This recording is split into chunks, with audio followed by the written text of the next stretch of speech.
Good evening, everyone, and welcome to this, the first meeting of planning and licensing for the civic year 2026-27. As mayor, I get the joyous of being here to start the meeting, and the first item on the agenda is the election of chair for the 2026-27 civic year. So, can I have a nomination, please, Councillor Carter. I'd like to propose Sarah Thompson as chairman, please. Very good. Do I have a seconder? Councillor Kenny. Can I just say, please? No hesitation at all in recommending Sarah, on the condition that she doesn't, she's our hard-working, she doesn't volunteer to join the, when their vacancy inevitably comes up on the massive committee, do not volunteer for it, Sarah. But other than that, I'm happy to second you. Councillor Brooke. I understand the light-hearted nature of that, but it can't be a conditional seconding. Yeah, but I understand, but you're on record, and so let's just clarify that. Very good. So we have a proposer and a seconder for Councillor Thompson. All those in favour? Abstain. So that's 4-4, 1 abstention. Councillor Morris. Congratulations, Councillor Thompson. You are indeed the chair of Planning and Licensing for the civic year 2026-27, and I shall pass over to you and leave you to your business this evening while I go and get some dinner. Thank you.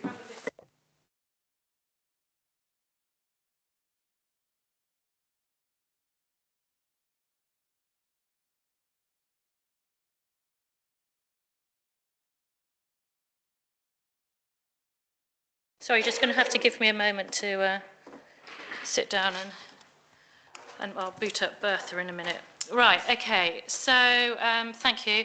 I'm happy to propose Councillor Sandy Carter then for Vice Chair, if I have a seconder. Brilliant, I've got Councillor Kenny for that. I mean, we've worked well as a team before in the past. Excellent attendance for all the planning meetings and triaging that we do every week as well, every other week to see what goes on to list 1 and list 2, and very supportive of each other. So all those in favour of Councillor Carter as as vice? Thank you. Abstain. Okay, you need to put your microphone on. Abstain.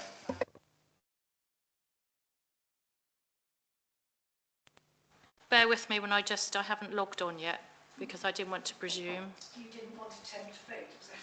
Yes. Mind you, when I'm saying that, I've got the written agenda in front of me. Oh, come on. Apologies, Duncan. Councillor Williamson and Councillor Spry. And Brilliant. Sorry, I do apologise. Councillor North has given, I think, a rolling apology while she was away. So we'll include her Still as away? well. Is Margaret still away? She gone for long? I'm not certain, No, but she's back. We'll. She doesn't go as an apology. No, because she's. No, the last Saturday. communication I had from her was that she'd be missing a few meetings. So if you don't mind, we'll record that one as well. Okay. I know she doesn't have to as a sub, but it seems rude not to when she asked. Okay. So I'm just going to Nick. I can't go past 8 o'clock.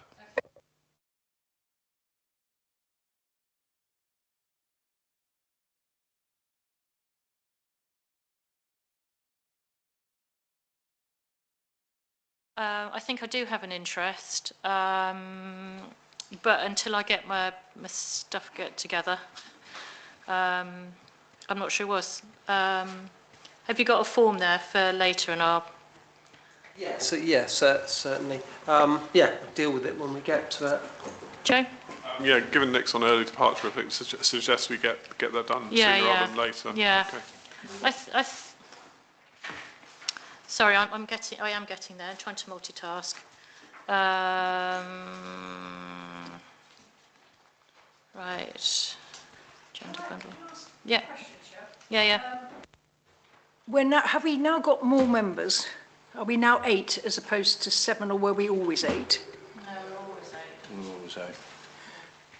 And we presumably haven't had a taker for the second vacancy?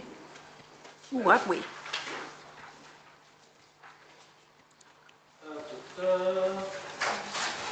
Trying to find where I've got this written down and it's not there. Yeah, we've just got the one substitute now, I think. So, and we're still quorate with 4. So I think in actual... I was just going to say, we've probably got someone panting in.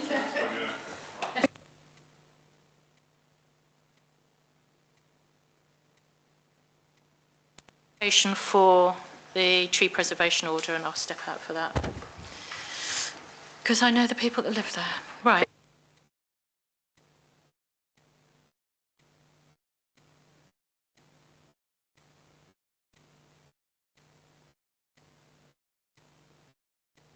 Understand what you said, Joe, but I think we'll be okay. Karen, I'm chair again, and vice chair. You missed out on the voting. Okay. Oh, thank you. You probably passed Drew in the corridor. Right. Minutes. No minutes. Sorry, I just wanted to say something under meeting management. Oh, right. Oh, sorry. Meeting management issues. Yeah, go for it, Drew. Duncan. So it's for info to be discussed at the next meeting. I know we sort of sorted that calendar out last time. Last week, when it went to full council, I think there were some errors there. Now we've got to look at it and recommend. It's not until next April, but at the next meeting we'll just have to adjust the dates for April, because we've ended up with another 3-week gap.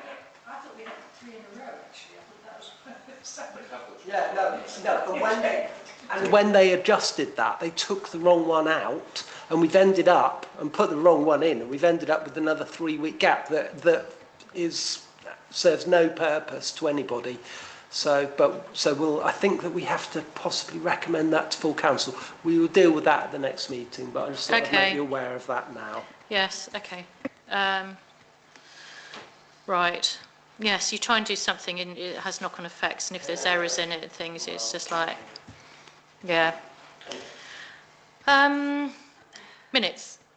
I must apologise. No, I've been poorly. I've been unwell for a couple of days, so I've not quite got round to those. No, of course. I'll try not to cough on anybody. Yeah, don't. You mind you, I suspect you gave a good splatter on the biscuits, didn't you? On the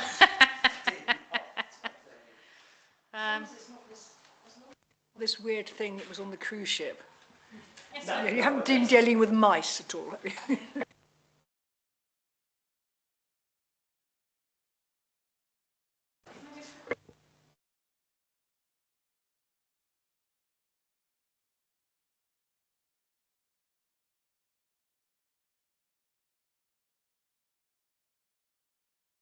Going to get the Forsake Gale coming around.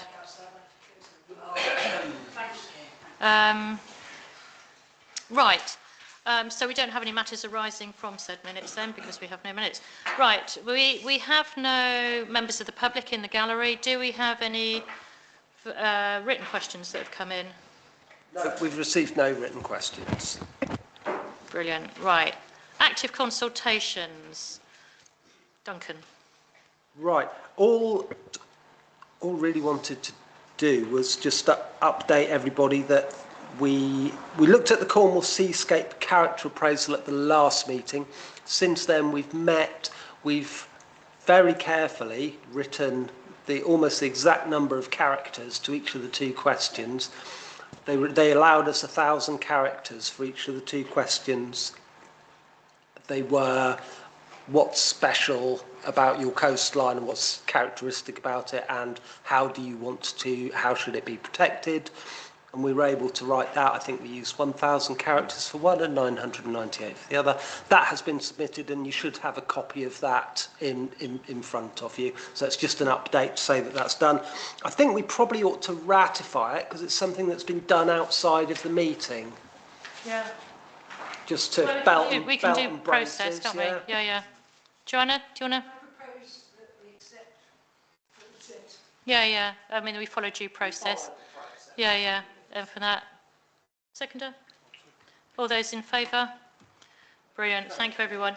And we spent an hour and a half doing it, didn't we? So, you know, got together and bashed through it. So, I do have another one that's come in today. Oh, okay. Again, it's not one that we can deal with at this meeting because it's arrived so late, but it's one that we're going to have to deal with before the next meeting.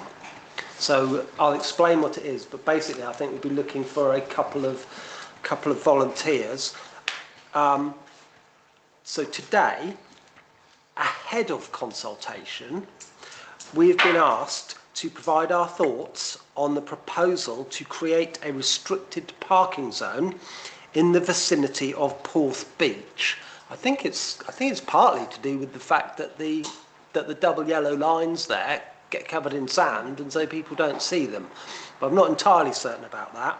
The deadline, so it's just our thoughts, and the thoughts really from the Town Council need to be that the existing approval for our facilities services to clean, you know, our toilets, etc., at Porth Beach need to be unaffected by this. But it has to be. I can't just go and say this. It has to come from councillors, and we can't do it at this meeting. So, if anybody has got a very short amount of time, either later this week or early next week, I mean, we could do it when we do our triaging, to be honest. But the deadline is next Friday. Okay. Joe? But Just the quickest of quickest questions is that the double yellow lines cover a zone, presumably. You know, are they proposing a like-for-like zoning but different signage? they haven't consulted us yet, Right. so I okay. don't. So we don't know. It's Yeah. ahead of consultation. They want our thoughts on creating this zone. Okay. That's all I know, I'm afraid, Joe. Jonna? In that case, you probably answered my question, is how big an area are we talking? Literally the road that goes round by the beach. Is that Yeah. what they've got in mind? We will know probably in June when they And they'll consult probably us. hash it. I mean, I nominate, I'm personally having to delegate authority to the chair and vice chair in Thank you, discussing with Joanna. yourself to we'll make our response on our part. I assume that what we're going to say is we support no parking around that corner because there is no room for parking around that corner. We'll wait until the consultation for that, but we do want Cornwall Council to be very aware that their plans don't mess up our facilities access to the toilets. Yeah. I think that's all that I we mean- can really return at the moment. Are We we going to do that when we meet? haven't triage. organised triage. So are we triaging Tuesday? We normally triage Tuesday afternoon. Yeah, I need to take my dog to the vets in the morning. So Times. okay, all right, okay. Any more active consultations? That's it in Right, terms okay. of consultations or non-consultations. Okay, brilliant, thank you. Can I ask you a question? Yeah, Just 'cause it's not on the minutes, but we did manage to pass all the bits that we needed for the to get the money or allow people to apply money for us for the cliff stuff that they're doing. Helen Nicholson has come back to us and wants an idea of how much money we want. so because apparently they as part of the expression of interest, which I think has to be in June, part of the expression of interest, and she hadn't mentioned this before, I don't think, was that we need to say this is how much money we will need. I'm going to talk, well, Andy suggested that Steve Facer was within the council as the person to talk with. So we'll have a conversation and then we'll probably have a wider conversation about it. So I'll let you know what's going on with that.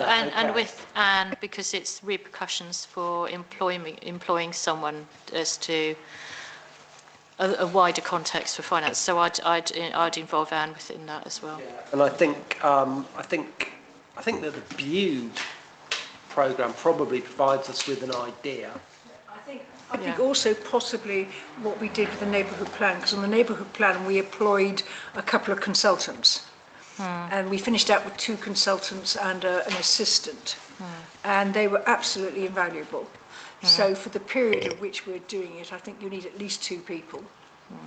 And a number cruncher. I mean, I'm not at all sure what it is exactly we're doing. No, well, I don't know what we're doing, but they want to know how much as money we we are want the to do first, it. I mean, I think we are talking about a period of 3 months and 2 people, something like that. We'll figure it out. Again, I've only come across this today, so it's something that because they still had money left over with the Brew project, didn't they, for, that should hopefully cover engineer consultation, wasn't it, for the various bits of, I think that's what they said, wasn't it? But it was the interpretation of it and the creation of the plan that they didn't have the money for, yeah. We'll be guided well on this, so it's just... Yeah. Okay. Yes, maybe ask Bude as to how much they've got for that. This is for the coastal protection plan. Yeah. Right. Item number 9. Licensing. So the first one then is Watergate Bay Holiday Park. Duncan, if you want to. I'll just get back to the part. I'll just bring it up on the map.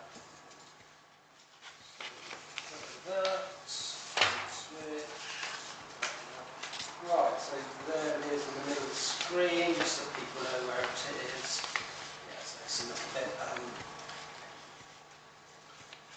one of the more northern holiday parks. So, they are looking to license 2 activities: the retail supply of alcohol, on and off sales, and regulated entertainment, which is live music and it's indoors only. The opening hours, I'll give you a description of their premises. Interestingly, they've not drawn a line around the whole campsite. They've just drawn their premises line around the sort of kind of shop building that they bar that they're going to use, and they describe it as the on-site bar, cafe, and shop. And if I was sensible, I could actually... Ooh, didn't like that, did it? Okay. I'm just going to try doing that again. I mean, looking at it, it looks one of these really detailed plans, but it doesn't actually say where they're selling alcohol from, does it? That's interesting, right. Well, the red bit is where they're selling, isn't it? Yeah, but that includes cold store, the office, the staff room, and there's lots of void spaces and a rear yard. They've got the fire exits, but...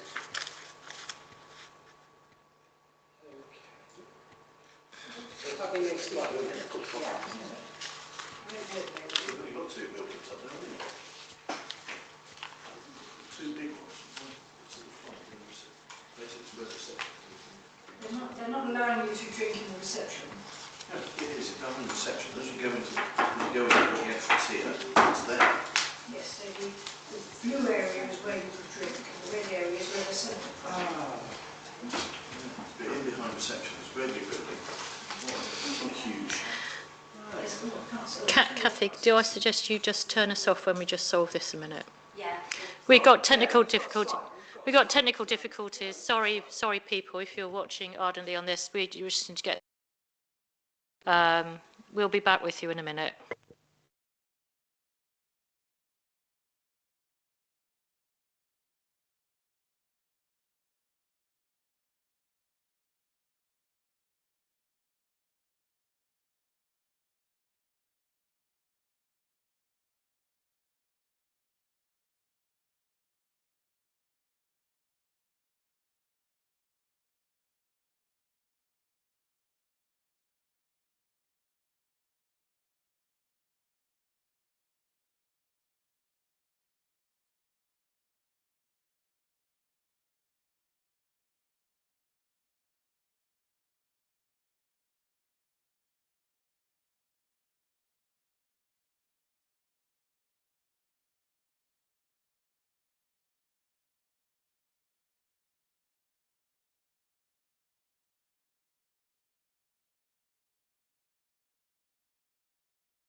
Sorry, I'm just waiting. Do you know, it's coming down it's about as popular as a bucket of sick. I'm sorry? It's about as popular that he's going to give as a bucket of sick. Exactly, I've been getting messages of support. I've had messages saying, how has he got it again? How's I got away with it?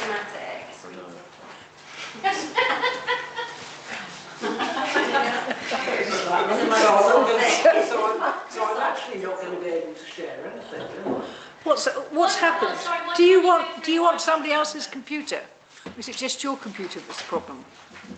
Right. So there are no planning. There are no plans for planning applications saved on IBABs. There aren't. I don't save but the plans don't sit on IBABs. No, I know, but we've got access over the internet for them, haven't we? Well, I've got into IBABs. Is there something wrong with IBABs? Sandy's got it all on paper. The agenda's here, and then we link through. Oh no, we don't need that. Then we link through to the blue number, and so you're linking through to Cornwall Council with all the stuff. No, I shouldn't be doing that. You can get to your files that you've kept there, haven't you? Because you prepare and you keep files, so you can get to those. We just No, got that's the thing. I can't. It's not letting me. Let's do. Can we do this one first, and then I think we might swap back machines if that's okay. Because I have no idea why we've got these monkeys on the screen. Oh God!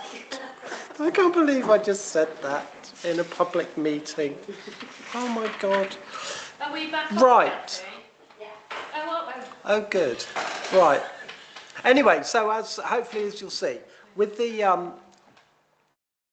plan, they've got the on-site bar, cafe, and shop. They've drawn their premises line around there. The plans clearly show the premises boundary, the areas where the retail supply of alcohol will take place. Those are the red areas, so that's where the sale will take place. It does say also where it can be consumed. They don't need to put that on, but they have done. They've not highlighted where the live music will take place. I'm not too bothered about this, and I don't think you should be, because it will be within the premises. It's only indoors, and I would suggest that this is a low-risk venue in terms of noise nuisance.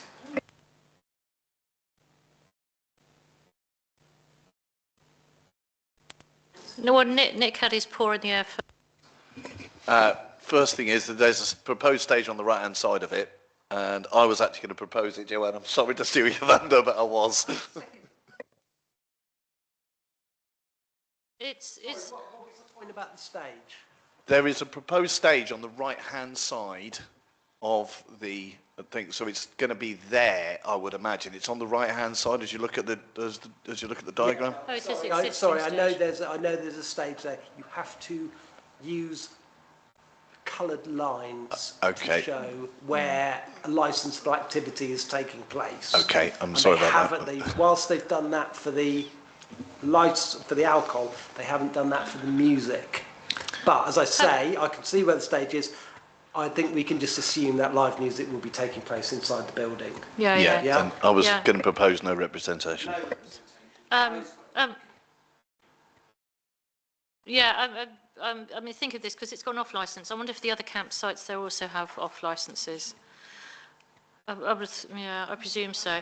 It's a shame they didn't have a site map to put this on. But no, I presume they've put all the training and all the usual gubbins.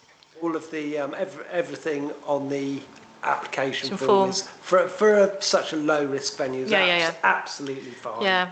So we've got a proposer for no representation. So did you be? Yeah. All those in favour? Yeah, brilliant. Okay, so the next one, 92.EI's LA03 is Papa John's on 52 East Street. I will bring up the plans. Oh, I will bring up the plans. I won't bring up the plans. But I will.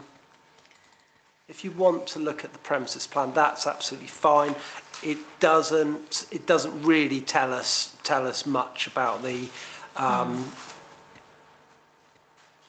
application. They've basically, what they've done is just, this is Papa John's 52 East Street, and they've basically just drawn a line around the premises, which is absolutely fine. It's only late night refreshments. There's no alcohol. There's no music involved. However, it does fall within the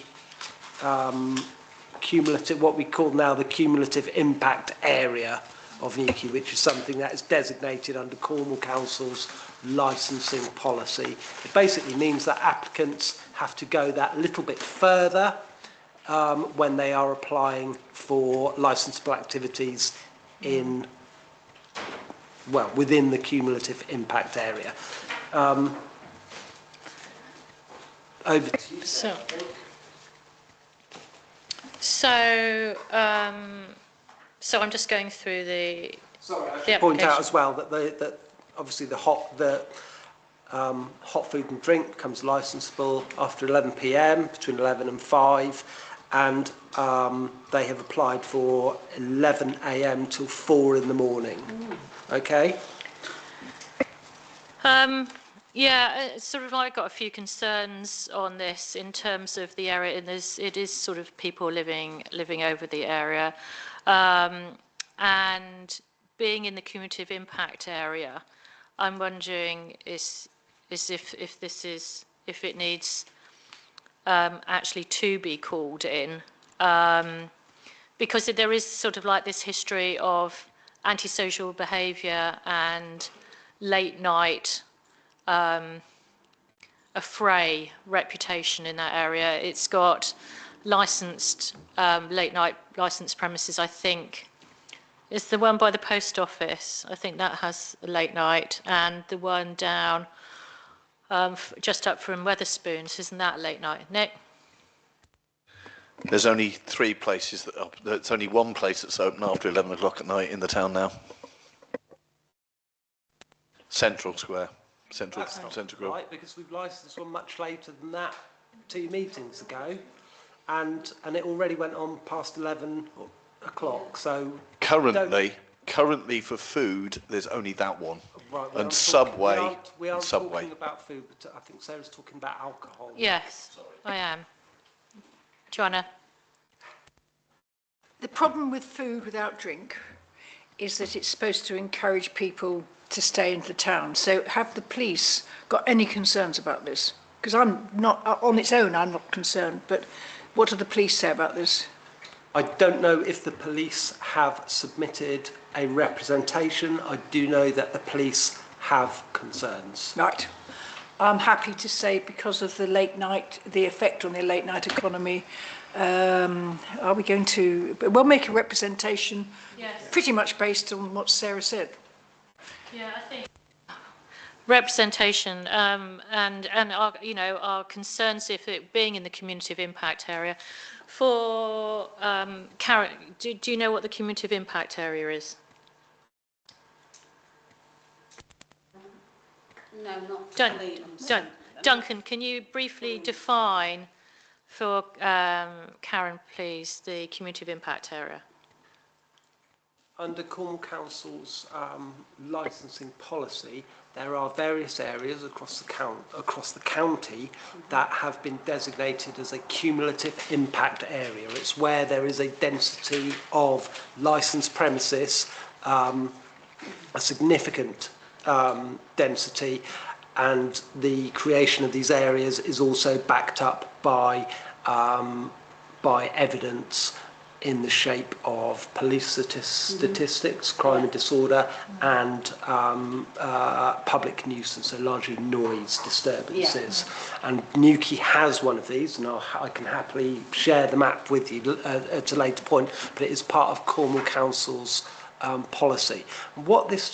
A key thing really about the cumulative impact zone is it doesn't mean that you can't open a bar or open a late night refreshment.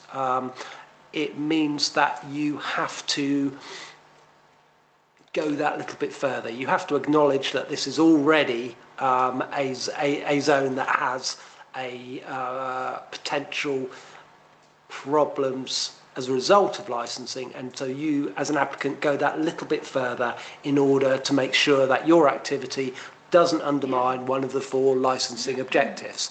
Looking at this application, the prevention and crime and disorder licensing objective, they have said we shall, because I think crime and disorder is the key issue here, they have said we shall implement security measures such as CCTV surveillance. That's quite a thin condition, and I suspect that the police will immediately say you will have a condition about CCTV and it will have all of these bullet points firming it up and making it robust.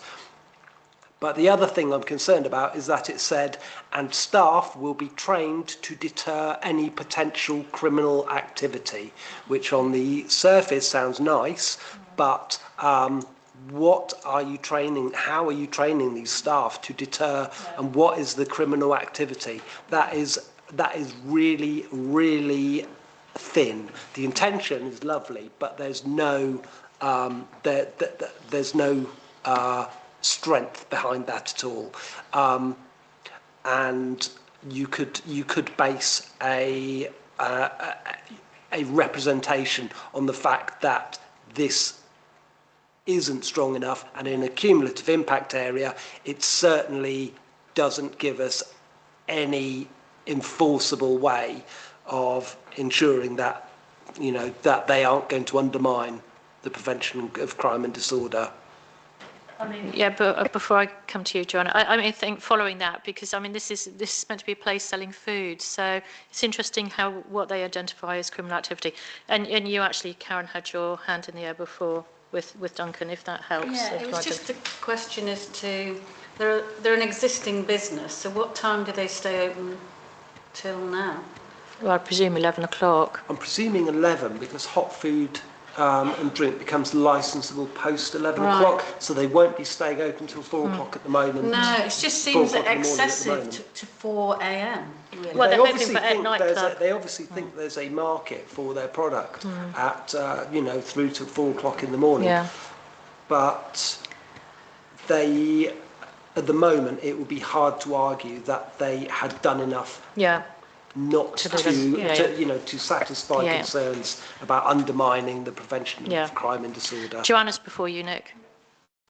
The problem really is, and we went through this, I mean, Newquay has turned a corner and it's nothing like the nightlife we had in, say, 2009. I mean, but at that time, what it was seen was the late night refreshment places were encouraging people to stay in town. Yeah. And what they wanted, what the police wanted, was to get them out as soon as possible. You come out of the clubs, you come out of the club at 3, and then you head off for a pizza. It's not what I think that is the problem. If they're allowed to do this, they could be a totally reputable firm. I don't like the idea of amateurs doing anything about crime, but effectively, it is whether the police think that this could create a problem by not clearing the streets when they. I mean, for us, it's a public order thing. So if people are kayaking around at 4 in the morning, that is bad for residents. Have they put anything about litter and rubbish and stuff like that? Because, I mean, it's a takeaway establishment, isn't it? Because I can just imagine them crossing the road, sitting on the wall outside the Victoria, and everything just ending up on their grounds, and I can see. So, I mean, if there has been a note about litter or packaging or soft drinks cans, no, there hasn't. I don't believe that there is. So Nick, then. Right, just letting you know that there are places still open at 4 o'clock, and the amount of times I get people, I'm not saying that I'm for it, but the amount of times I get people in my taxi going, oh, I want something to eat. And you can't, and they just run down to the garage instead. So, because we've already got places that are this.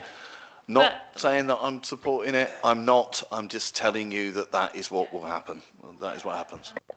Yeah, but at the moment the application seems a bit thin. So I'm going to propose a representation for this. Do I have a seconder?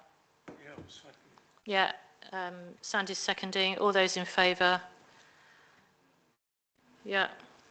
I mean, it may Thank well be you. that the applicant is able Yeah, yeah. to Negotiate tightening up of negotiate paperwork. and improve the application, but at the moment, Yeah. I don't And it'll don't come back think as that a it's sensible application. 5-day protocol, and then No, it's, it won't. It No, will no, be wait, It will a next- come hearing by back as- documentation next or a meeting. full hearing. Yeah.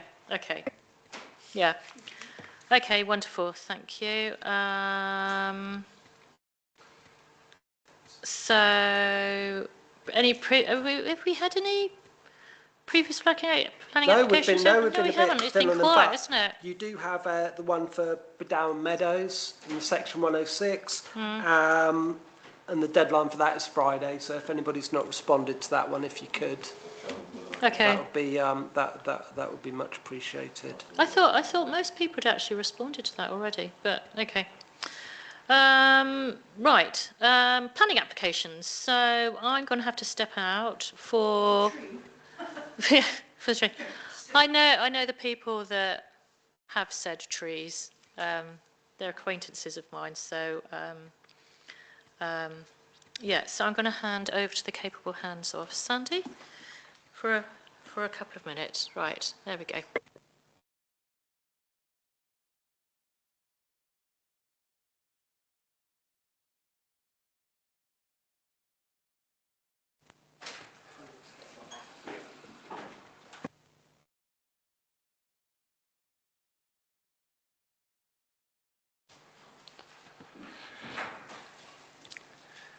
PA 26022563, please. Am I looking at the right one? Yep, that's number 1. I'm looking at the list of recommended responses, and we just jumped over that. No, that is exactly what you're looking at is your recommended response. Yeah. So PA 26/02754. Yeah. Yep. Always say.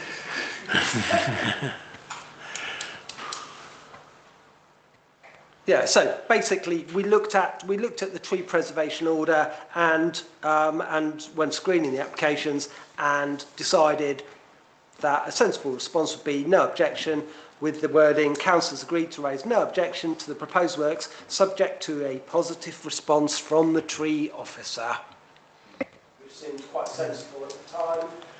So Joanna? I think that's what we always say for tree applications. It's sad to lose a cypress, but we'll have the tree officer is he's very rigorous. So I'm very happy to support the recommendation of no objection with that condition. yeah.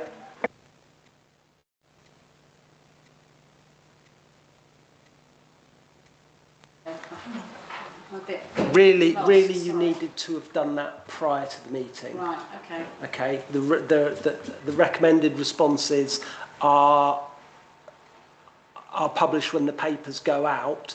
The idea is, I mean, if you think that we need to look at it more closely, then that's fine. But Just trying to think where it is that we're discussing. It's down Tregonwell Hill on where the road swings round and then goes along the Gannel. And it's that nice big house that is surrounded by trees on that corner. I personally, I regret losing a cypress, but it will be they haven't explained here why they want to move the tree, because it's got a tree preservation order. They haven't actually explained why they want to remove it, but the tree officer is the expert. And if he says, I don't know, that it's damaging the drains or it's diseased or something like that. Do we not get to hear what the tree officer Yeah, said? he will come back. That's the whole point. He will Right, come back okay, to got it. he will Yes. come back to Cornwall Council and say, and If we'll all all the trees fell, we need to know what the tree Yeah. officer said. exactly. well, I think yeah, that's- I think that the case officer, the planning officer, will base his decision on what the tree officer says, because the tree in these instances there is no better expert than the tree officer, and effectively that's what we're saying. We're saying the tree officer will make the decision because we're not qualified to. No, I'm just very protective of trees in general. So. Would you prefer to say objection because it's the same effect? We can not have it as a recommended response and we can discuss it if you want. Yes, I'd like to discuss Right. it. Fair enough. Okay, so that, so you're going to withdraw your proposal to I'm happy to support? propose it if we can go into a bit more detail, but I think the result is going to be, it makes no difference whether we say objection unless the tree officer approves, which would be the alternative. So I'd it's, just like to know the reasons as to why these Yeah, residents want to chop a tree down. has it actually said on the application what he wants?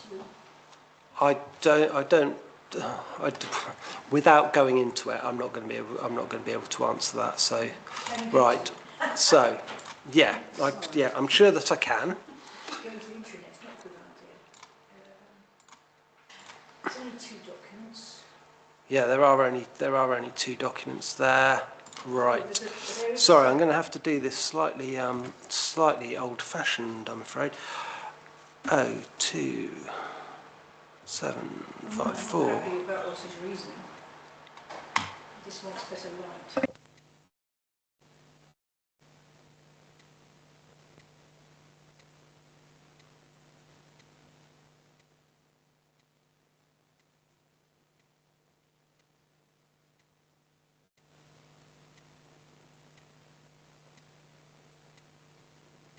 All I'd say is that if councillors can familiarise themselves with the recommended responses before the meeting, Yes, that's all right, because I think, you know, I'm not prepared for presenting this because we had a quick look at it and sort of decided our response. I've not looked at it in the depth that I would have done normally.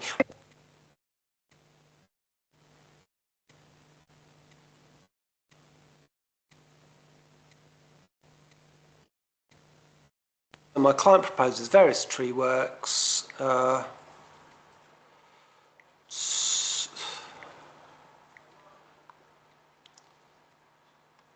Right, so there's a stem and limb to be removed from tree 1.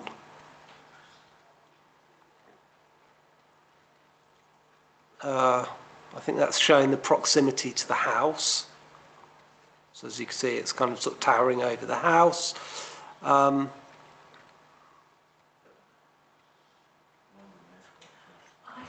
2 trees are infected by elm disease and will be felled. As you can see from those pictures, they don't look very well at all, do they? And the sycamore,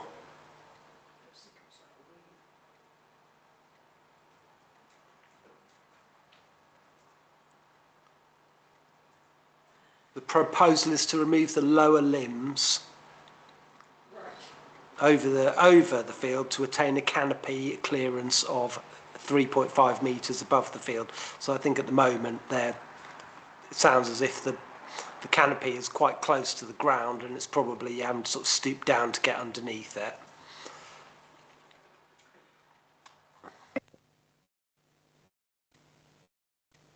Got confused by the description because I thought it meant tree 1 cypress remove in their entirety, but it isn't. It's saying works to tree 1, to the cypress, and they're talking about taking off a branch. And then remove in their entirety shouldn't be a full stop. It's remove in their entirety trees 3, 4 and 5, I'm guessing. Yeah, that seems logical. Yeah, no, it says, you're quite right, it says remove in entirety, and in actual fact, they're saying Doesn't say which stem and limb to be removed. Yeah, so I'm not sure where that remove in their entirety comes from, what that applies to. That might be the ones that's... It looks like it's... Could that be the one that's diseased, the remove in its entirety? No? It doesn't say. No, it doesn't say. It's referring to tree 1, which is the cypress. Which is not what they're planning to do. I think they've missed out a bit. But there's no tree 2, there's only 4 trees mentioned there. They say, 1, 3, 4 and 5. Is there a tree 2?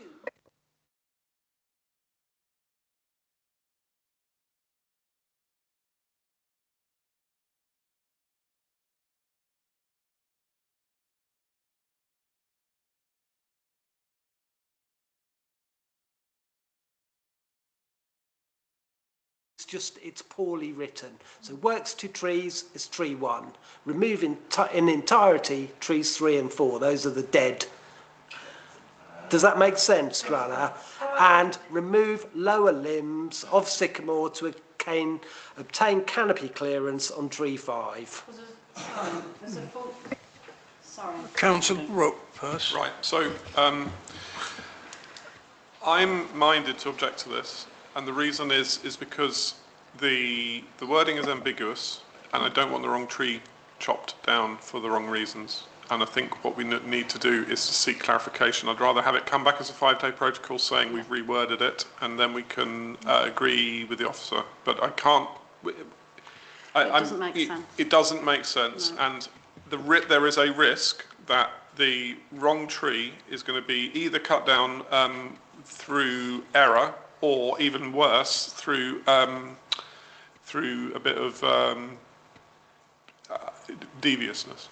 Right, so I think that we can't, as it's presented to us today, I don't want the risk of any tree being cut down that's wrong. And I would rather say, I'm sorry, objection on ambiguous wording, we will happily concede a 5-day protocol if it's amended. Before you make that proposal, I'm just going to draw your attention to what it says in the application form. So, somebody in the Cornwall Council verification team has been through the application form and has come up with this slightly misleading, although I think we can make sense of it, a slightly impenetrable description of the application. They've included a floating full stop in there. And they've based that on the following that's on the application form. Tree 1, cypress. Remove in entirety one minor basal stem and one major limb extending towards the house, and seek clarification on the protection status, because they think there's a tree preservation order, but they aren't entirely certain. Tree officer will advise them on that. So the applicant is quite clear what they want to do with tree 1, the cypress. Trees 3 and 4, remove lower limbs over the field, to attain canopy clearance. Trees 3, 4 and 5. Remove lower limbs over the field to attain a canopy clearance. Oh, that's not correct, because they want to take down the they want to take down the elms, don't they?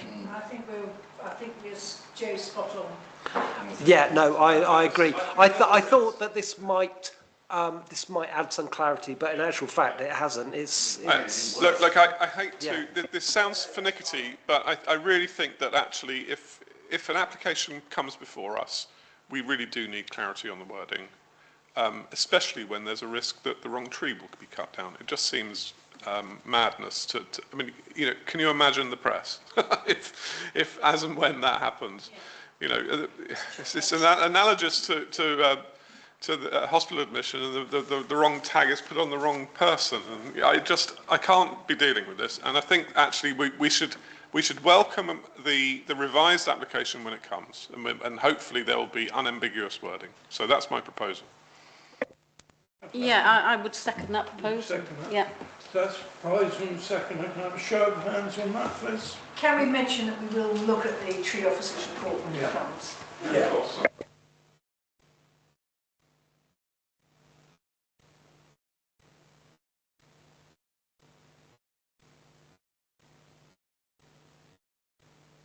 That became more and more all types of wrong, didn't it, really? Right then.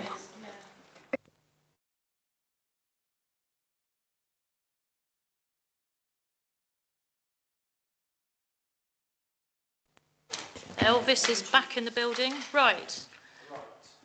Okay, so moving on then to 11.2.EIs, the list 2 applications.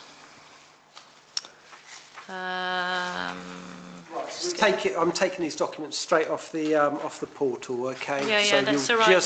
Just have to bear with me while I So application 1, Wild Duncan's 3. Overcoming the Adversities of Modern Technology, PA 26/02563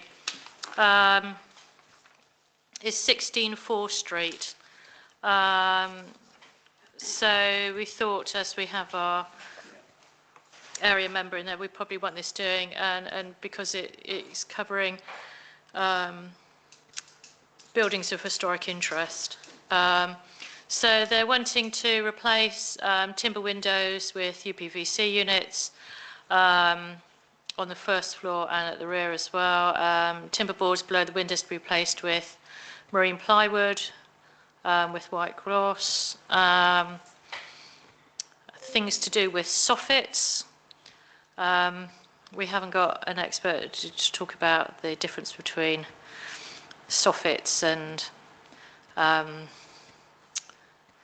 like gable end, what the other things are.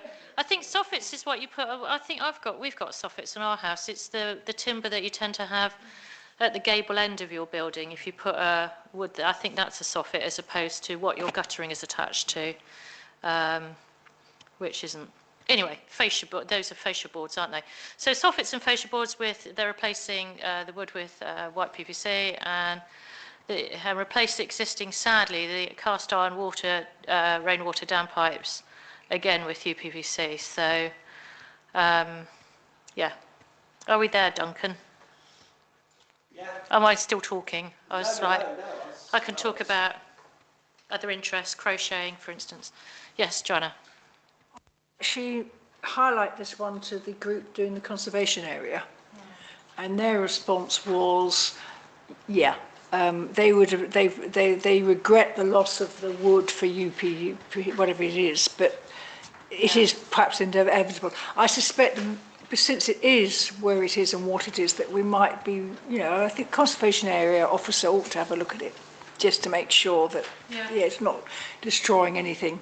Yeah. But I suspect that, I replaced all the wood in my place after wood just doesn't last. And I'm not sure cast down is particularly good in a marine environment either. Lots of time hammerwriting. Wonders of hammerite. Right, Duncan. Right. Okay. So this is the block plan. I'll just go to the street view. So as the block plan confirms, we're looking at. I'll just come in front of it a bit. Both the blue-grey shop front here, the blue-grey Edwardian shop frontage, and the section with the metal roller and the curved bay window above. So if you see, it's that's sort of the doorway in, and then this bit here is the metal roller, which is slightly unusual. The only comment that I'd seen was site allocations, and we'll just double check that. Yep, that's the only comment. So.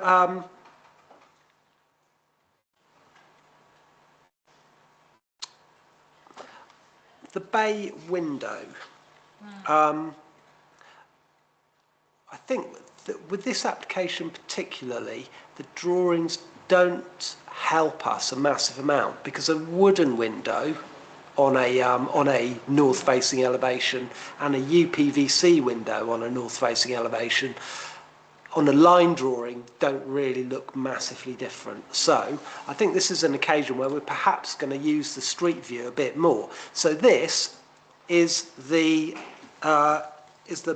bay window. So they want to replace all 5 of these timber windows, the first floor bay window, with UPVC. So it will retain the same shape, but it will not be wood, it will be UPVC. Okay, as I say, a line drawing doesn't really bring that to life. So if you're happy just to this is the June 2023, so reasonably recent. Is that sorry, Duncan? Is that including the small square windows as well at the top? Yeah, it's the whole. Yeah, it's the whole.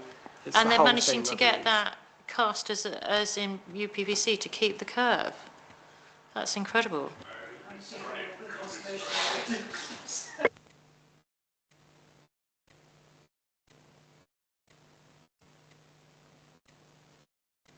A friend of mine's actually got curved windows, but those are straight windows as they are now, but set in a curve.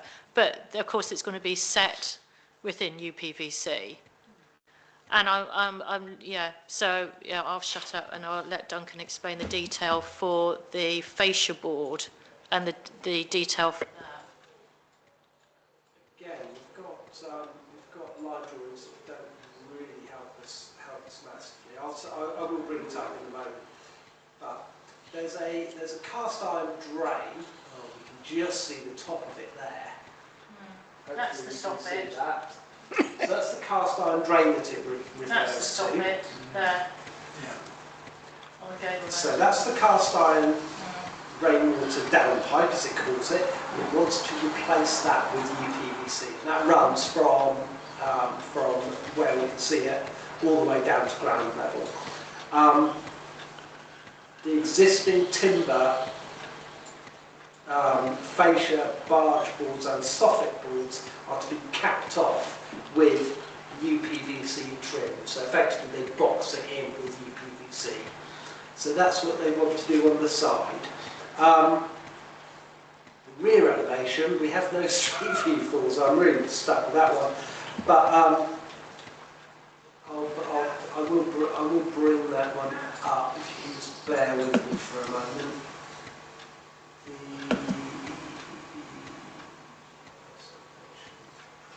Rear elevation, right. It looks absolutely identical to the existing, but it shows that you have a small, it refers to it as an oriel window, a small kind of bay window, currently timber, which will be replaced with UPVC. Beneath that, you have, it refers to this 18mm thick marine ply. So they're going to take off the existing timber and replace it with a wooden product. So not UPVC this time. And then there are fascias at the back, which again are to be enclosed with UPVC. Obviously, that's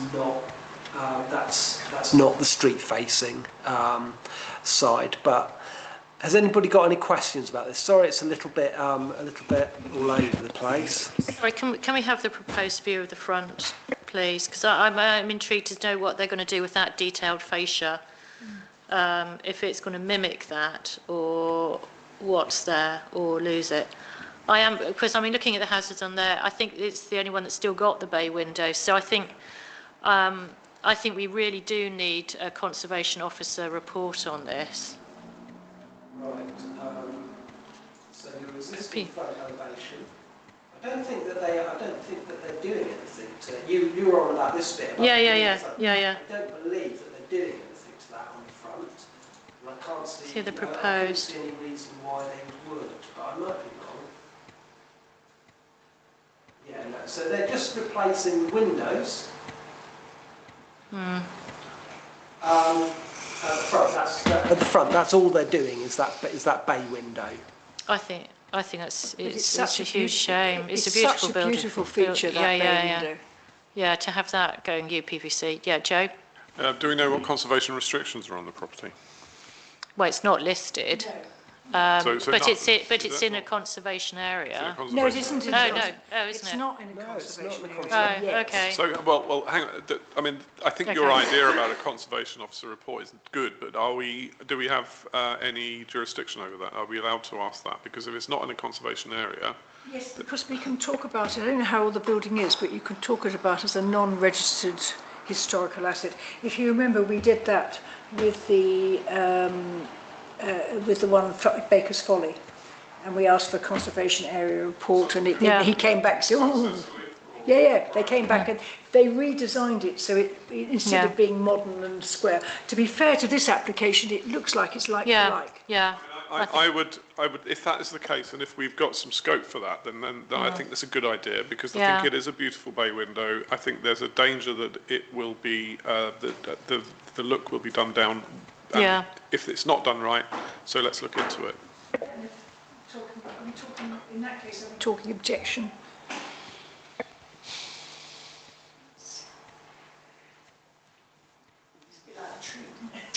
I mean, I think if we put an objection and sort of like pending to get conservation officer report back, it will come back as a 5-day protocol, and then if the planning officer then advises us actually they're happy, it's okay, it's sort of in keeping, then, Yeah, it's just to try and, if they can get the round shape, I don't know how they can do that with UPVC.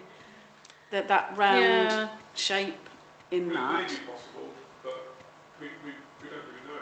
Whereas if you're going to go just squaring it off, it's just like any other bay window, and so it doesn't say, you can't it doesn't tell, say can on you? that, you can't tell it No. with that. Have we got a site, What do you mean you can't say? if they're keeping the curve? Yes, they are. In UPVC. Have you got Visual the, si- arrangements to match existing, it says. have we got a side elevation on this? Because then that should give the bay.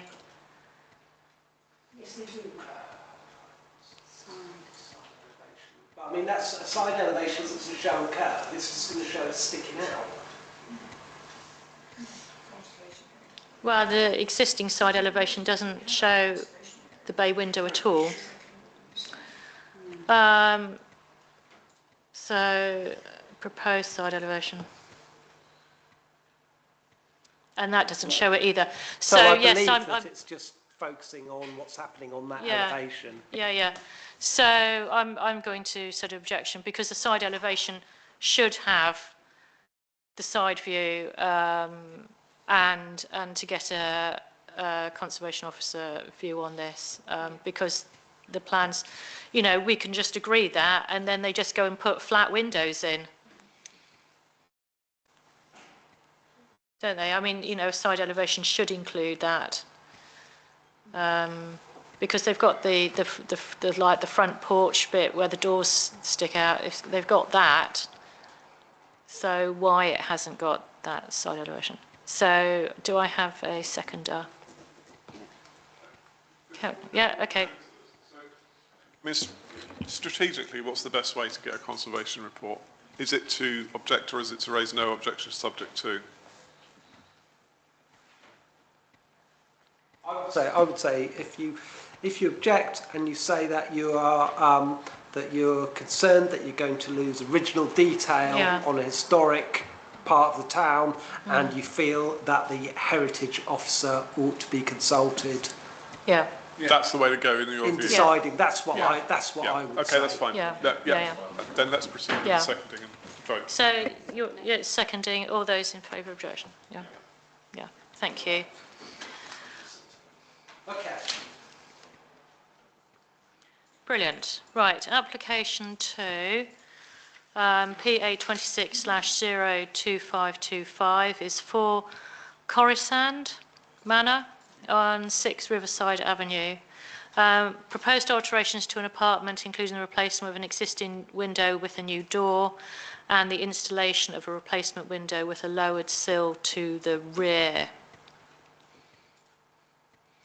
I think we didn't have any, when Duncan's donking this up, didn't have any major concerns, but I think we wanted to make sure that it was access, I think, onto roofs and things. Was that right, or was it this one? Yeah.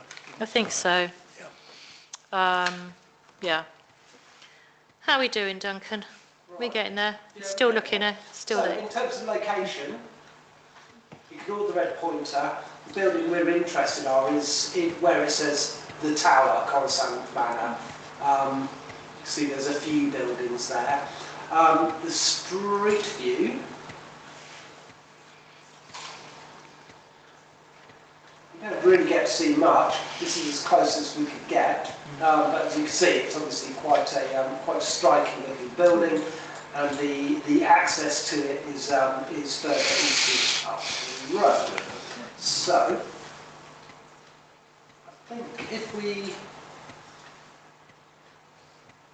start off with the location of the block plan.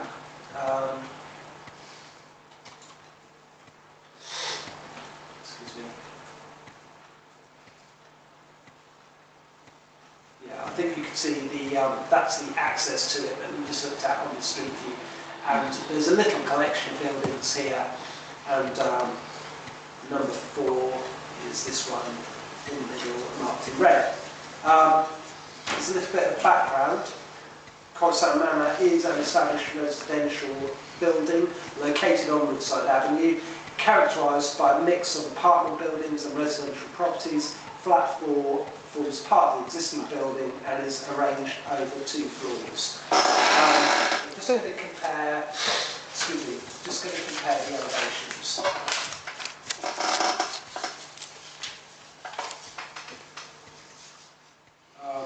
Where are we? Existing elevations and proposed elevations. And it's just going to make it slightly larger.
The bit that is adjacent to the road that you can't actually see, it's sunken down. Is that the wall we're looking at now? I thought that this was the one. If northwest is looking down the Gannel, I thought southeast would be looking up the Gannel. I must admit, I did get slightly confused, simply because because there's no, to me, there's no southwest or northwest. It's north, south, east, and west. I don't think that's a side. But let's have another look. 'Cause you may well be right. I think that's the rear view, John. Do you think that that's the one that could be seen from the road side? You can't see it. You can't see it, but yeah, okay. I'll I think that's right. So it's kind of sitting down here somewhere. We really can't get close to it particularly. You might be looking at it there or there. I'm not certain, but sorry, I'll go back to that. I think what we have to do with this one is just zoom in.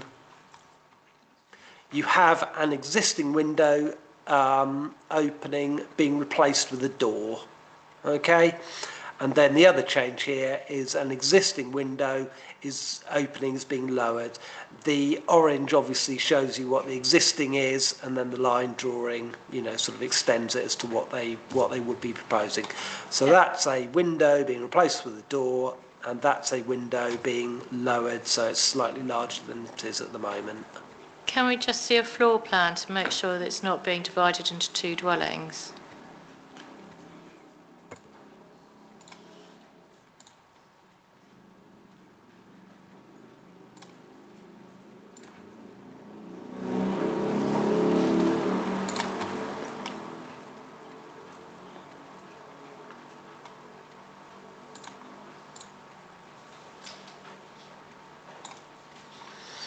So that's the window at the back, isn't it, that they're proposing to be a door, I think. Sorry, So bear with. the the window that is being replaned is still a toilet. And I mean, they appear to be wanting to sit on the throne and get a good view of the Gannel. So, I think it's... Stand. Look at that window. Well, it's not... right, this is the existing ground floor, the proposed. So the existing second bedroom is going to be converted into a secure store stroke wet room. The existing utility space will be reconfigured to provide a WC, laundry and domestic services consolidated to maximise space. Kitchen, dining, living areas altered to create a more open plan living space. So that's your existing, and really there's not a huge amount of difference. They are just opening it up slightly. So, yeah, do you want to? Right, have you finished, Duncan?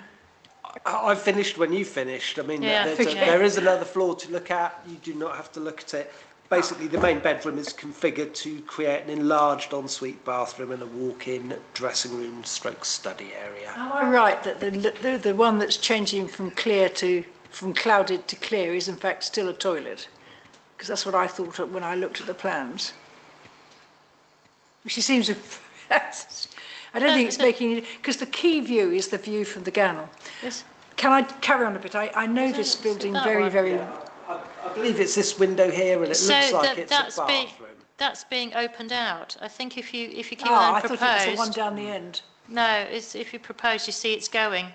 Yeah, That's there why you they're go. going So there. it's now They're part- getting rid of it's it. now In that part case, of it's the not a house toilet. space. I No, thought it it won't be a was wanted. toilet. It No, was, but it's not going to be. it's not going to be. No, it's going to be your living space with a comfy chair. Well, it could. Well, it's can still I- comfy. I Different asked, reading matter. I asked for this one to come in because it is a very historic building. It was originally a hotel, and I suppose about 2008, 2009, there was a proposal to knock it down and put up a massive block of flats, and we had a three-day hearing, and the inspector said no. So what they then did was they changed it, and I think they did a very, very tasteful job where they kept the outside. And then we couldn't get it listed because they'd lost some balconies in the front, so it wasn't listed, but it's of that ilk. They then did a very sympathetic conversion of converting it into flats.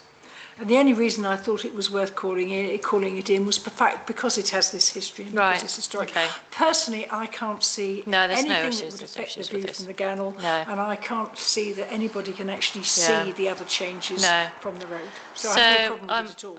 I'm happy to support this. Seconder? All those in favour? Yeah, brilliant. Thank you. They also No. have, just a bit of interest, they have, the guy who built it was a sailor, and he put into the roof beams that came from his ship, where you have the original nails in. And I've been shown these, and they're entirely unimpressive. So you're shown this, and these little black spokes, and this is the beam Yeah. from the original ship. Yeah, It's wonderful. like a lump of wood to me. Yeah. Right, application 3 is PA 26/02452, 5 Pentar Road, demolition of existing dwelling and construction of 2 dwellings with associated access and parking.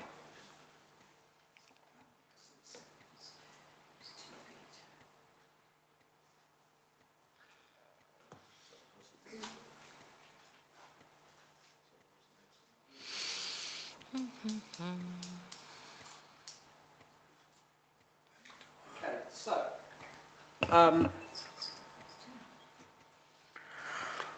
there's quite a precedent for this sort of development along Pentyre Road.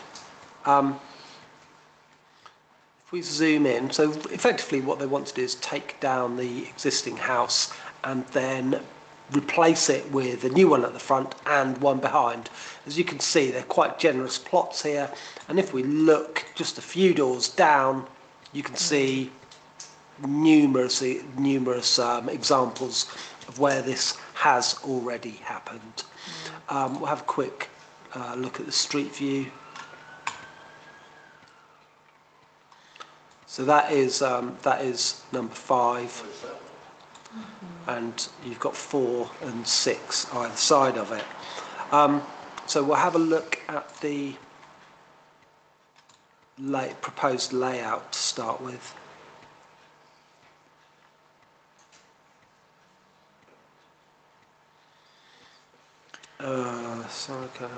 Right, I think it's.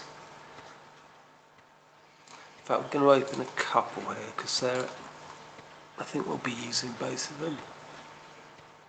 Right.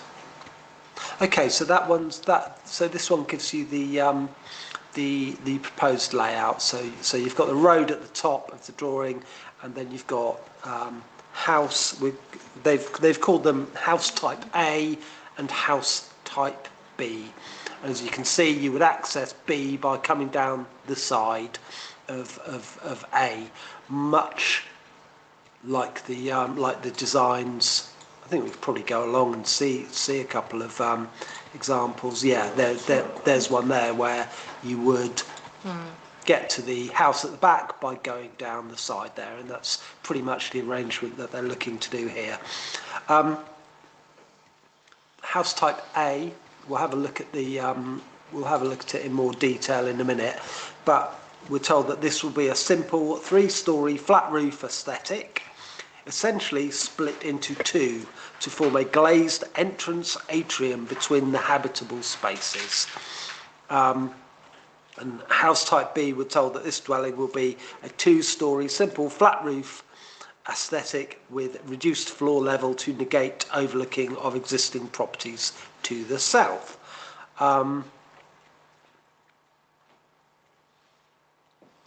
Elevations and floor plans. Right, so we'll have a look at house type A first. When it loads, it shouldn't take too long.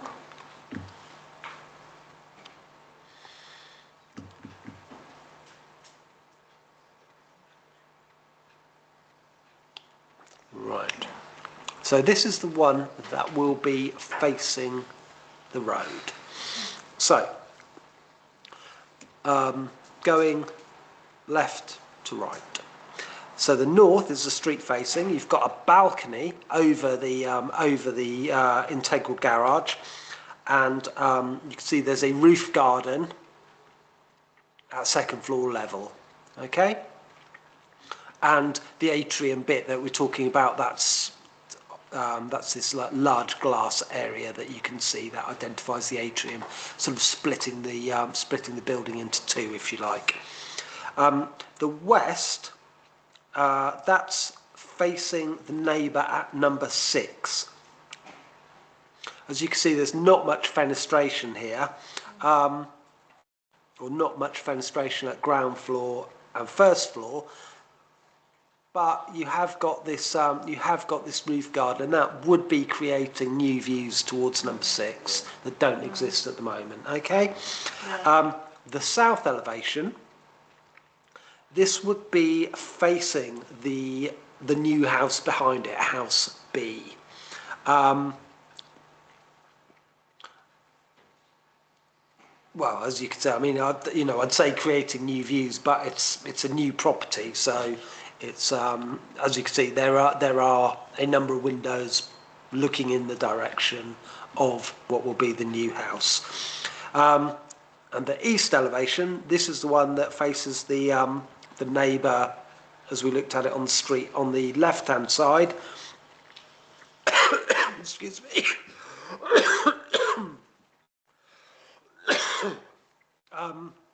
There's minimal fenestration there. So no, there are some new views though. They're mainly coming from these from the balconies, yeah. Either side. So again, you've got sort of kind of quite high up new views being created of the property and their garden behind them.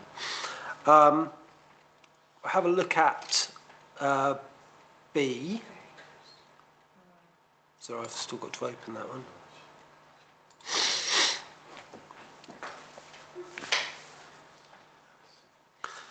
House type B, as you can see, it's much smaller. So you've got two-storey. These are two-storey house, 4 bedrooms with a wraparound outdoor terrace. They've got an integral garage. We're told that there's parking for 5 across the whole site. So you know that's one more than we would require. Wasn't quite certain who's getting what parking, but I think it'll be a 3-2 split. The diagram was indicating. The diagram is indicating that 3 will be at the lower one.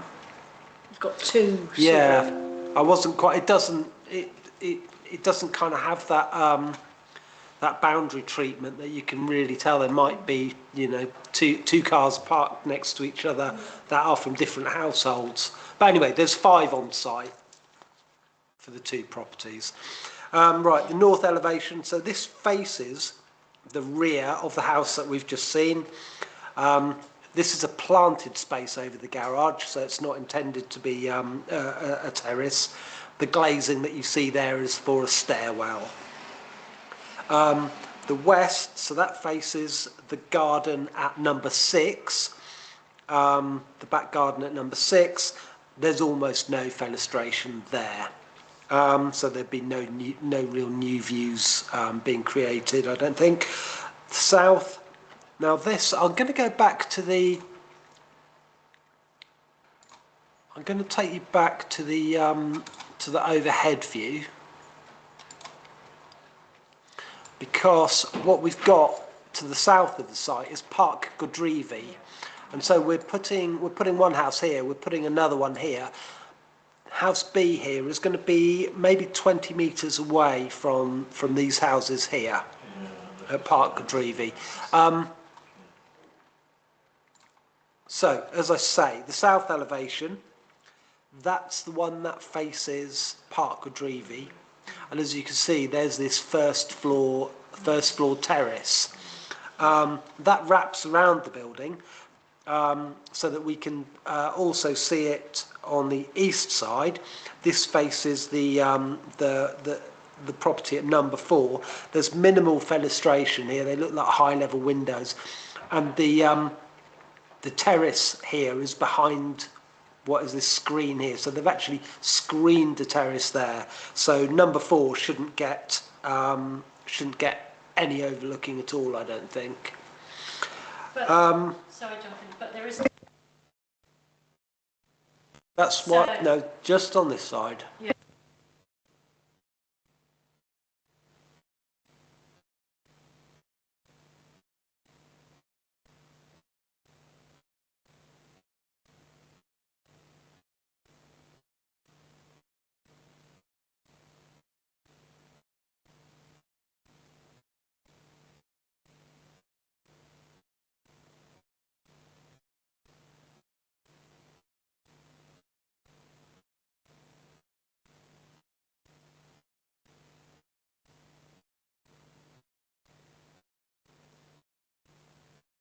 Now it's overlooking the Park Godrevy houses. It's overlooking ones that are already there. Sort of like for the south as well. So we've got over.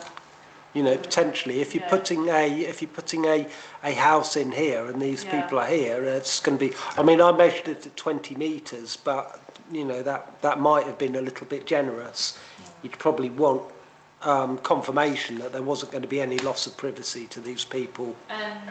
And these houses here that have been put in, they don't have balconies in like that. And you know, the cube flat roof design. Is there going to be access to the rooftops? Because I mean, effectively. So we can look at the floor plans. Yeah, if we could, please, Duncan. Thank you. So this house type B. There's no means of getting to the roof, and I mean these areas here are an outdoor terrace anyway. Yeah. Okay. Sorry, did you want to look at that one again? No. I think if we do look to raising no objection, I'm not saying that we are at the moment. I think that's a condition that there is no access to the roof, and we would not want to see it being extended upwards in the future either. We can't put that kind of thing. Can't We you? can s- Okay, No, no, okay. It's it's each application on its merits. Okay, There's no entrance, there's no door, there's no stairs that are going to take you onto the roof. If somebody were to come along and apply for that at a later date, that would be fine. Okay. But we have sometimes seen applications where it would be quite easy for somebody to walk onto a roof, and we have said no, that cannot happen. But that isn't the case here. It's got no means of getting on there, No, apart from okay. maybe if you put a ladder on, I suppose. yeah, House type A, again, you've got this at on top of the first floor. This roof garden terrace looks rather nice actually, and then you've got a very small roof space which has got looks like it's PVPs and roof lights. So again, I don't think there would be any mileage in getting onto that roof, and there's nothing, there's no means of getting on there other than, again, if you've got a ladder Okay. out, I suppose. okay. Joanna? What's interesting about this one is, although the precedent's been set, is this is the first one I think that actually demolishes the host house. All the others have been built in the gardens down below. So my concern would be that terrace that is very, very near to Park Godrevy. And I would be worried about that. I also think, is that an enclosed garage they've got for one of the cars? Yeah, that would be Because where that's the... coming There's an hugely integral forward of the garage. building line, if that's what they've done. Because the building itself, if you look at the site plan, the building itself is slightly in front of the other houses on either side, though not as far forward as what used to be the Bewdley Hotel and is now the Vista, which is about 4 or 5 doors down. Yeah, So I think a precedent for coming forward, but Yeah, coming putting forward a on the- solid garage there is actually, Yeah. that is a big precedent. None of the other houses come forward So- as far as that. so I'm looking at, that's House B. Duncan, could you put House A up if you look at the site plan, at the top? So the new garage then is extending in front of the building line that's currently there by quite a long way. I mean, you could just have nothing there and a car parked there, there's nothing to stop that. Yeah, But effectively, if any house, the one next door to the east, who currently has quite a nice view over towards Fistral Beach, is now Yeah. going to have nothing but a garage to look at. So Yeah. I'm a bit concerned about that. and also, I mean, the distance between this and the neighbour, they've built writing on Yep. the property line. I mean, and this looks like it could be a front porch. There could be windows here. I don't know. So that outlook is going to be impacted. But having the balcony at the front, no, I mean, driving up and down the road on Google, I couldn't see any of the other houses with balconies on the front to the extent No. that they've got. Well, the view is on the other side. That's the reason. Yeah, The really good view is over the Gale. yeah. Well, no, they've got the view that way So are they as well. putting a balcony on the front, are they? Yeah, I think as well, aren't they, Duncan? Yeah. So if we go further up, we've got Margaret's new house. So where they've that's the front. Yeah, so you've got a balcony at first floor level, and then you've got this this roof terrace at second floor level. And that's the neighbour. So effectively, you're going to have the terrace there, probably just a couple of metres away from the neighbouring property, which is sort of like a slight shadow of a line, I think they give it there. And I have real concerns about that because they've done no obscuring. The new builds further along, which do have balconies, are set inside, and they've got solid walls at the side. They're not completely open around, and so I think that's quite intrusive with that. Yes, Karen. Yeah, I just have a bit of concern about the roof terrace overlooking the neighbours, like you said. Also, property B, so the south elevation on property 1 is going to be completely overlooking the property B with all that glass. it's just overlooking the neighbours. And like you say, it's right close to the neighbours on the west side. And that's in order to put the drive so that the people can access property B. Because they've got to fit a drive in, haven't they? Yeah, the precedent's already set with that with other properties further along with access to the buildings at the back. Why is it it's so tall? It's just going to be standing out like Yeah, I'm wondering about shadowing as well. Impacts because it's a taller building, whereas and because it's a box as opposed to previously having gabled roofs and things. Nick? I was actually going to make a proposal, objection on what we've already said, because it's definitely coming forward of the building line. I would imagine there is definitely going to be overlooking on that, but I'm prepared to make an objection. So basically, there is a possible effect on the immunity of the neighbours, and we'd need reassurance on that. Yeah. So yeah, there's lots of privacy as well. In principle, having two buildings there is not a problem. No, that's not it. I think it is the design. Yeah. Have they put anything about the permeability of the surface of the road? Tarmac. Tarmac. Okay, so that is unacceptable as well. Have they done a drainage plan for this in terms of? Got a roost assessment. I don't know. Doesn't seem to have one. No, it's got so a full there's SAP calculation. I don't even know what that is. I think Oh, it's that's an to energy do report. with the energy. It's an energy report Yeah, in there. it's not drainage. So I can't see anything there with drainage from two houses, and that's quite a lot of roof runoff. And or RG2 stuff, so B bricks and bird boxes and Swift boxes and all those sorts of things as well. I think They've got bats and breeding birds. That's there. they've got, yeah, I mean, they have gone some way with PVPs, I believe. Okay.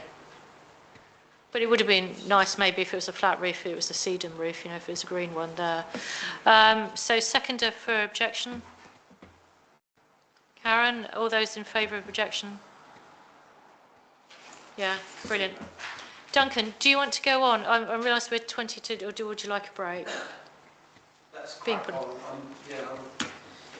Because you're pulling. Going downhill slightly. Can I get you some water? No, I'll be fine. I'll be fine, but thank you. Okay, so, We've only got this one to do. That's what Yeah. I'm thinking, Chris. yeah. Oh, let's turn this one down just for fun. What is condition Ah. Final push. What is Ah. condition three? That's the question Application 5 is PA 26-02667. It's removal of condition 3 from the surface statute. Yes, Yes, I do. It would be fun. I do love the terminology. No, it said yes. It's sort of removal for the erection. I think that we could have a whole field day with the terminology used in this. Yeah. Further, risque, Yeah. different from that. Yeah. Right. Duncan. Right, Kilcourt, I think that we know where it is, but we'll have another look anyway. And our I've actually been to our see statue is sort of kind of down in this corner. It does make a lovely photograph if you stand up the top and just line him up with the horizon. But anyway, so it's I'll bring the plan up. I mean, this is a slightly technical application. So the drawings are obviously quite technical. It seems that the approved drainage system really was quite overcomplicated for the purpose it was intended to serve. I had saved it in my little folder of the approved one, but it's not on this application page. There was an attenuation tank, there was various kind of underground bits going here, there and all over the place. The application form states that the surface water drainage strategy has been assessed and that the amount of surface water that will be collected by the proposed overly complicated drainage structure would actually be negligible. The amount of surface water generated by the plinth is no greater than the saturated ground that it replaces during extreme storm events. And so a perimeter French drain is proposed instead. And that's basically a French drain. It's basically a trench that's going to be filled with gravel. And then water coming off it won't travel across saturated ground, it would go straight into this and would then kind of seep down. So I think what they're saying is that you wouldn't get water coming off and sort of kind of causing a lot of damp ground around the statue, because it's already going some way down under the surface already as soon as it goes into the trench. French drain is obviously a porous structure, and it allows any surface water from the plinth straight into the ground. That's what they want to do. There's a lot less digging up of the killer court. This is another sort of byproduct to this. There's a lot less digging up of the killer court if this solution were to be adopted rather than the more complicated one. I think what I was surprised to see was that no one, site allocations are responded, but apart from that, nobody else was consulted apart from us. And I would have thought that some sort of, the lead local flood authority or something would have been asked. Maybe I'm being a bit over dramatic about it, but I was surprised that we're the only people who've really been asked about this. I think it's too small a scale for them, but I would have thought Cornwall Council, I mean, do we have like engineer? I'm thinking of like the guys that spoke at Whipsey, they had like an engineer and stuff there. I would actually like an engineer, because I mean it really depends on the underlying geology. Would you go subject to a positive report from, or positive response from? If possible. Yes, so it is in many respects easier, and because it's less invasive. But if that French drain isn't, and I'd like somebody to have seen the designs and okayed the designs for the French drain, because it's not adequate, then it's going to fill up with water if it's impermeable underneath, and then you're going to have water coming out over the top on the killer court, which has really bad drainage anyway, because it's all compressed from use. So I don't have a problem in general. So I think Joe was, Nick first, right? Yeah. The one thing I want to know is, what is it going to do to the actual look of the killer court itself? It'll be flush. It'll be just like gravel around it. Yeah, but is there supposed to be gravel around it originally? And if not, can we have green gravel to actually make it go with its surroundings? I don't see the gravel as much an issue, unless it's how it's being contained at the top, because I'd hate for gravel to be then, if you're cutting the grass, gravel is going to kill you. And small children playing in it as well. Does it show it's encased there, Duncan? Can you see the French drain? I mean, that's not the principle of French drains. They're normally open, and that's the whole point, that it lets it breathe. Oh, so that's the plan. That is the gravel around the outside. So is that? I think that's sort of like a sectional drawing, isn't it? Okay. So, gravel. And so that's open for the access. I don't think, actually, thinking about it, it's very practical, because a small child is going to have a whale of a time playing in the gravel, and it's all going to go. Joe?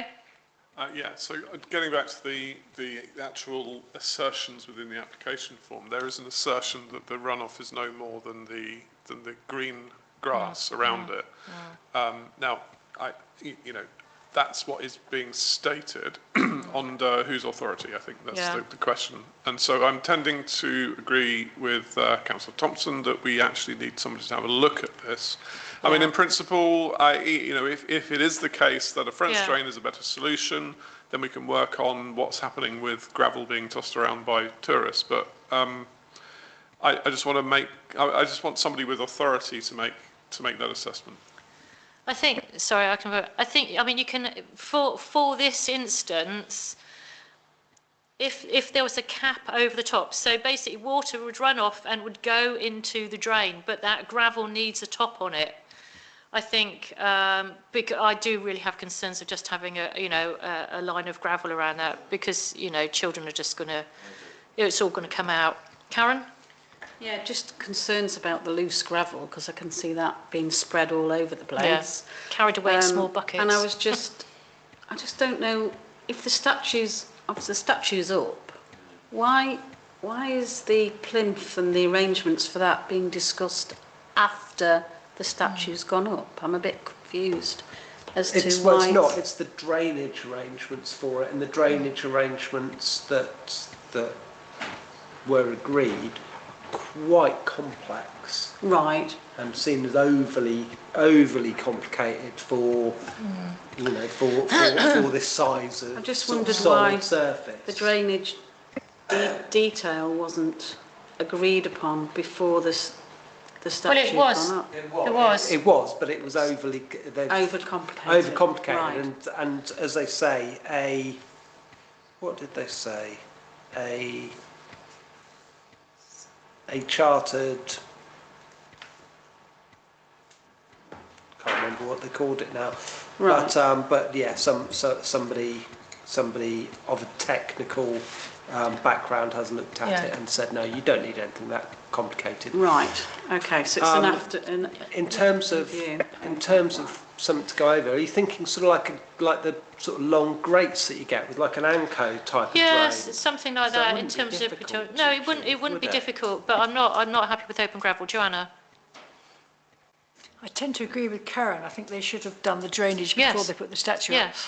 But, I mean, what was the meeting we had recently? Because it's interesting, it's the Care Foundation who are asking for this, not Newquay Town Council. Now, I do remember a relatively recent meeting with Joe Piwecki saying that there was a real drainage problem on the Killer Court. Well, there is, so anything they are doing here Yeah. needs to be linked in with the work that Joe is doing on the whole drainage of the Killer Court. I mean, according to him, he's saying they didn't reckon there was any rain coming down from Mount Wise. So I don't want this done in isolation. I want this as, because of the history, where it is very close to where we had that land spill and that poor lad got killed. So to do this in isolation is unacceptable. I need to have it worked on. Now, they very well maybe in the background discussing it with Joe and his experts, but there's no evidence of that being supplied to us. And also they've got the French drain. Can you go up? It's going all the way around the plinth, isn't it? Yes. Yeah.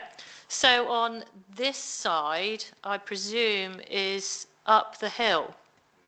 And the plinth is sloping this way, isn't it, slightly? So you're going to have all the runoff from because this is flush with the ground, you're going to have all the runoff from the hill actually going into that channel there. I mean, at the moment, you've got surface runoff on there because the ground is so compressed. It really needs aerating. Look at it in isolation. No, That's you can't. You cannot, and we know that the drainage arrangements that we had for the shops and what have you weren't right. That's what Joe told us. And he's now doing a whole new scheme. Yeah. So, I mean, I think they need to go back and talk to Newquay Town Council and really sort out that this is integrated with whatever the drainage solution is for Killer Court. Which is what it was going to be. I think it's very difficult to put that in terms. I have no problem with having a simpler drainage, providing it works, providing it fits in with the wider area of the Killer Court. And doesn't make the situation worse. Didn't it show, doesn't it show, isn't it full water drainage? Yeah, there's a very slight angle on it. So it's all going to run in one direction, so you don't, all the sides All they need it is on the downside. But what you're effectively going to have is the surface runoff coming down the Killer Court on the slope, and you do see it coming down the surface, and it's then going to go in there and fill up, and then overspill, I imagine, on this side, and be flooding further down, because it won't cope with the runoff coming down the slope. So, you know, for the size of the statue, yes, it was overkill, but they haven't put it in context of the Killer Court and the drainage of the overall, what's happening there. So I'm proposing objection for this. Seconder? All those in favour of objection? Basically saying work with council. But yeah. That we're, yeah. What we need is an expert view. Yes, in terms of it. Yeah. I mean, we don't mind a simple version in practice. We don't want to see the open gravel there, though. And how does that feed into the? We need a third-party overall site engineering view on that. So drainage expert, cover the gravel. Yeah. And we also think gravel needs to be clean as well. Wider drainage work. We also, gravel needs to be sort of look. Granite. I don't think it needs to be green. Doesn't need to be green. I tried that once on a gravestone. Yes, and the it green is. was horrible. It Yes. was a sort of artificial. It's a very dyed. But what you mean is it fits in. Yeah. Not that it's green, but it fits in. No, so granite. So I mean granite. Because as well, they haven't. See, normally for a French drain, if you're doing it properly, that would be graded gravel. As well, you'd have it coarser at the bottom and finer. So I just don't think. Yes, it hasn't. I think you've got enough there, Duncan, haven't you? Yeah. Wonderful. Okay, wonderful. Okay, swiftly moving on. Right, terms of reference. Risk assessment and thing. No, we've got nothing. No, we've right. got nothing on that. Working parties. Right. Is your light on? Sorry. Yeah. I mean, in terms of, I don't know if it was what we decided to do in terms of going for a neighbourhood priority statement. I mean, effectively, Duncan has reported back that the NULC is saying, don't let them tell you to get rid of your neighbourhood plans. In my view, there is no point, although we can do it in parallel, they've just put in the fact that they're going to start for a local plan.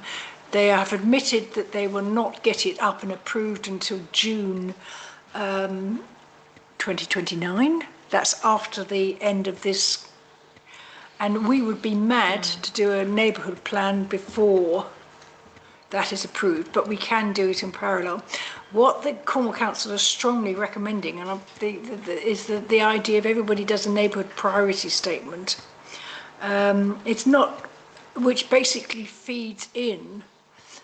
But Sarah, were you at the training session on that? They were talking about the neighbourhood priority statement being 10 to 20 pages. I mean, our neighbourhood plan is 100 or around 80.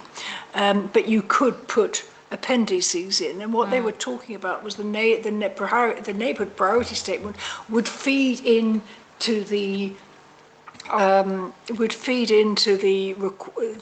the local plan, maybe on local issues. So, I mean, obviously the cliff stuff we'd be looking to feed in. I would say, I thought appendix could be our Newquay character study, possibly needs to be revised because it's changed, but it's actually standing up quite well. So I think it would be a good idea. We need a working party. Maybe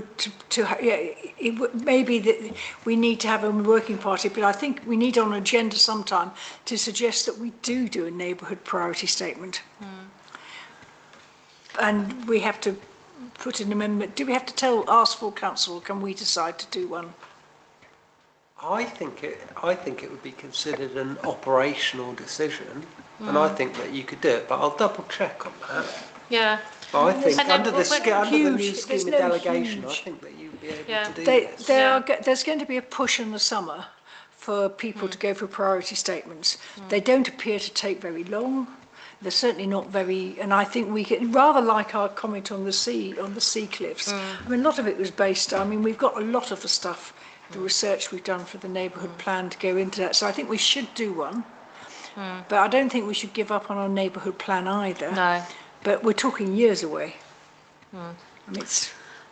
So, yeah, I think and then once Duncan's sort of, you know, if we can do that, then we can put out for anybody wanting to be a working party, whether on planning or not, in terms of working on that. Yeah.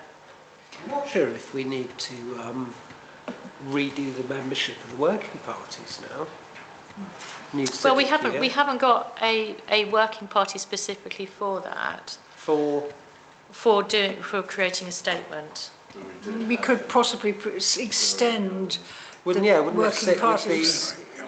Oh, it's 8. Yeah. Can I just put in for a 10-minute extension? And you've got to go. Thank you, Nick. Seconded. Yeah. All those in favour. 10 minutes. In fact, number 14 is talking about neighbourhood priority statements. So it's on the agenda. What are the other working parties? Car parking. Nothing's changed on that, has it? You're not putting a freedom of information, or have you put in freedom of information? Sorry, have you put in the freedom of information request? So that'll be really interesting when that comes back. And the third one was, with these new houses going along up from Morrison's, I mean, there are hundreds and hundreds of them going in for planning. We do need to look at the boundary for the parish again, because I believe that all of those houses are going to be using Newquay utilities. They are part of Newquay. They are part of the Newquay urban extension. What we do about it, I don't know, but it's something to bear in mind. You could sort it out. Yeah. You could just have a word with someone's ear. I will have a quiet word with, I'm not sure with whom exactly. Yeah. But, Well, Hines, wouldn't it be? Councillor Grenville. He's Colin. I'll have a chat with Hines, he might, but we need to talk to an officer saying, well, when are we going to have another, because the other one that's interesting is that Portland Tretheris is getting bigger and bigger and bigger, and it must be near the limit for what, so the divisions are wrong as well, just to add to our problems. Okay. How are we going to find out who to talk to?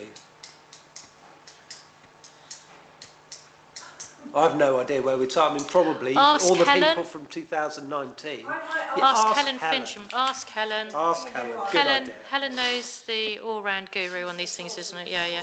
All information. Yeah. Sorry, I would agree that definitely needs, because of all this house building, that's just, we're not able to, at the current state of affairs, we can't really comment on this stuff when it's out of our parish. And like you say, the resources that are being utilised by all these new houses, it does affect Newquay. So we have got to have a say. It's a national issue, though. It's the classic. The history behind it is the original recommendation from this big study they did a couple of years back. We were saying we should be keeping the Golding as well, but Golding's.